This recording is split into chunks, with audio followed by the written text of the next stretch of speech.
আজি এনেকুৱা এটা উপায় দি যাব বিচাৰিম যিটো উপায় আপোনালোকে কৰিলেই আপোনাৰ পাৰ্টনাৰ কেৱল আপোনাৰ মতেই চলিব আপুনি যিটো কয় তেওঁ সেই মতেই চলিব আপোনাৰ বাহিৰে বেলেগ কাকো নাভাবিব আপুনি একেবাৰে ধুনীয়াকৈ তেখেতক গোটেই জীৱনৰ বাবে ধৰি ৰাখিব পাৰিব আৰু বহুতে ক'ব পাৰে যে এইটো বেয়া কিবা উপায় আনিছে কিন্তু মই কম যে আজিকালি বৰ্তমান সময়ৰ যি পৰিস্থিতি সেই পৰিস্থিতি ইমান বেছি ঠিক নহয় মই যদি সিধাই আচলতে ক'বলৈ যাওঁ থাৰ্ড পাৰ্টি আসলে বহুত বেছি ৰিলেশনশিপত বা সম্পৰ্কৰ মাজত সোমাই যায় যেতিয়া তৃতীয় পক্ষ মানুহ সোমাই যায় যেতিয়া থাৰ্ড পাৰ্টি সোমাই যায় তেতিয়া সেই সম্পৰ্কত এটা ডাঙৰ ফাট মেলে বুলি ক'ব লাগিব আৰু বহুতৰ হয়তো এৰাৰি হয় বহুতৰ হয়তো চকুত চকু পানী হয় কিন্তু সেই কোনোবা এজন বিশেষ থাৰ্ড পাৰ্টি মানুহ সোমোৱাৰ বাবে সেই সম্পৰ্ক চিৰদিনৰ বাবে নোহোৱা হৈ যায় যেটো তেওঁলোকৰ আন্তৰিকতা আছিল যেটো তেওঁলোকৰ আসলতে শ্ৰদ্ধা আছিল প্ৰেমৰ হেতু নোহোৱা হৈ যায় আৰু এটা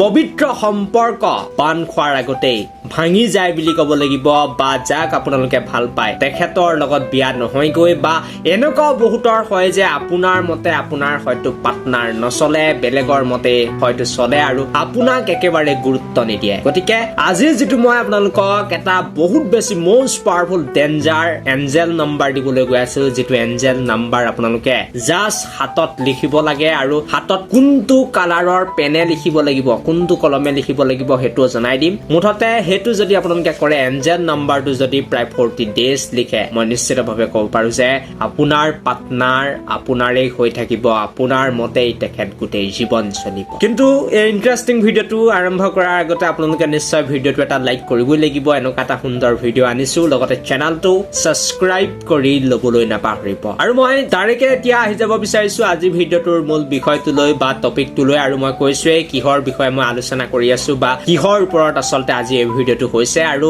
মই এই ভিডিঅ'টো এইভাবে আনিছো কাৰণ আজিকালি ৰিলেশনশিপ ইমান বেছি মানুহৰ ঠিক নাথাকে হাজবেণ্ড ওয়াইফৰ মাজতে হওক বা গাৰ্লফ্ৰেণ্ড বয়ফ্ৰেণ্ডৰ মাজতে আসলতে ইমান বেছি ভাল সম্পৰ্ক নাথাকে বহুত বেছি তেওঁলোকৰ কাজিয়া হয় বহুত বেছি ইটোৱে হিটোক বুজি নাপায় আৰু মাজত থাৰ্ড পাৰ্টি সোমাই গ'লেতো আৰু বেয়া একেবাৰে সম্পৰ্কই তেওঁলোকৰ নোহোৱা হৈ যায় গতিকে সেইবিলাক যাতে নহয় আপোনাৰ পাৰ্টনাৰ কেৱল আপোনাৰে হৈ থাকে আপোনাৰ মতে চলে তেনেকুৱা ধৰণৰ যদি কিবা এটা কৰিব পৰা যায় বহুত ভাল আছিল নহয় নে গতিকে আপোনালোকে মই এটা আপোনালোকক এঞ্জেল নাম্বাৰ দিম যেটো এঞ্জেল নাম্বাৰ আপোনালোকে বাও হাতত প্ৰায় 40 ডেজ লিখিব লাগিব আৰু সেই এঞ্জেল নাম্বাৰটো লিখোতে আপুনি ভাবি থাকিব লাগিব যে আপোনাৰ যিজন পাৰ্টনাৰ এজন লাগিলে ল'ৰা হওক বা ছোৱালী হওক তেখেত কেৱল আপোনাৰ মতেই চলিছে আপুনি যিটো কৈছে হেতুৱে তেওঁ কৰিছে আপোনাক বহুত বেছি ভাল পায় কেতিয়াও তেখেতে আপোনাক এৰিব নোৱাৰে এনেকৈ আসলতে আপোনালোকে ভাবি কিনে এই এঞ্জেল নাম্বাৰটো লিখিব লাগিব আৰু এঞ্জেল নাম্বাৰটো আপোনালোকে বাও হাতত লিখিব লাগিব মোষ্ট ইম্পৰ্টেন্ট আৰু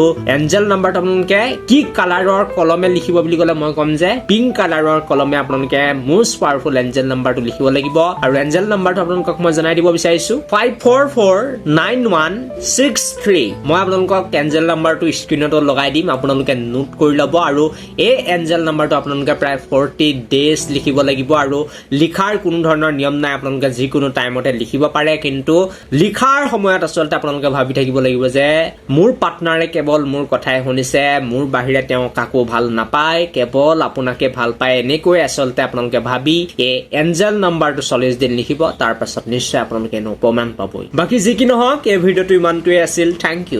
U for watching this video'